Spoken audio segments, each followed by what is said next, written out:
আসসালামু আলাইকুম। কেমন আছেন সবাই? আশা করি সবাই ভালো আছেন। সুস্থ থাকার দোয়া করি সবাইকে। সবাই সবার পরিবার, মা-বাবা সবাইকে নিয়ে সুস্থ থাকুক। আর আমি জানি না ২ দিন পর পর আল্লাহ আমাকে কী দিয়ে রাখছে বা কী দিয়ে বানাইছে। ভালোই ছিলাম।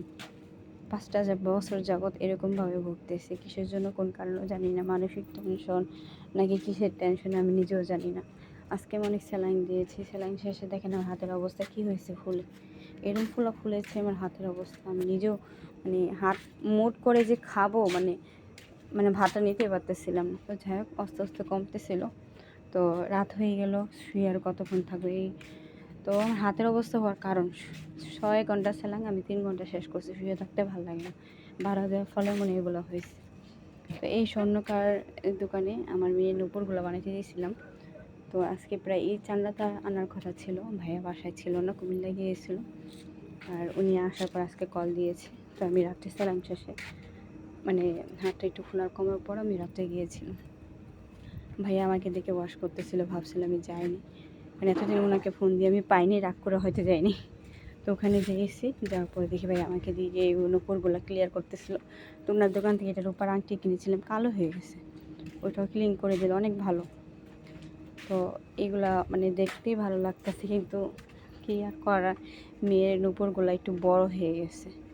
তো এখানে মাপার জন্য যত পারি মাপতেছিল, উনি বলতেছে 5 আনা কম হয়েছে। আমি যে কি খুশি, টাকাটা বেঁচে যাবে। এখন দেখি মুছে আবার মাপ দিয়েছে। এখন জানি না মেশিনে ডিস্টার্ব কিনা। আমারগুলো মাপ দিচ্ছে, আমারগুলো ঠিক আছে, ওগুলো মাপ দিচ্ছে আবার বেশি হয়েছে। টাকা পেলাম না, টাকা আরও দিতে হবে। তো প্রথম ভাবছিলাম যে টাকা দিতে হবে না, এখন জানি না পানির ওজনে বেশি হয়েছে নাকি বাতাসের ওজনে। বারবার মাপতেছি, প্রথম কম হয়েছিল, এখন দেখে বেশি হয়। কি আর করার আছে, টাকা দিয়ে আসতে হবে।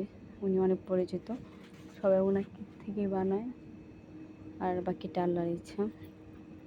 এমনি আমাদের কাজ খুব সুন্দর করে দেয়, একটু টাকা কম রাখে। আর কী বলবো, উপরগুলো যে চান্দাসি দিতে পারতো ভালো লাগতো। মেয়ের পায়ে অনেক বড় হয়ে গেছে। আমি এরকম জিনিস যদি গাঁটটাওয়ালা বলে তোমার উপরগুলো দাও, গাঁটটা দিব, ওই গাঁটটা লোভে মেয়ের উপর দিয়ে দেবে। তো যাই হোক, এখন পরানোর পর অনেক খুশি হয়েছে, খুশিটা দেখে কি। তো আজকে সারাদিন আমি শোয়াতে আমার হাত ফোলার অবস্থাতে আমি ফুলে গেছি। তো ভাবলাম, একটু অনুভব করলাম মোটা হলে আমাকে ভালোই লাগবে। তো যাই হোক, মজা করতেছিলাম। এই যে নূপুরগুলো পরানো পারতেছিলাম না, পড়ে যায়। তো আমি একটু শর্ট করে দিয়েছিলাম বুদ্ধি করে, এখন থেকে পড়তে পারছে। ও এত খুশি নূপুরগুলো পরে, খুলবেই না পায়ের থেকে। তো পরে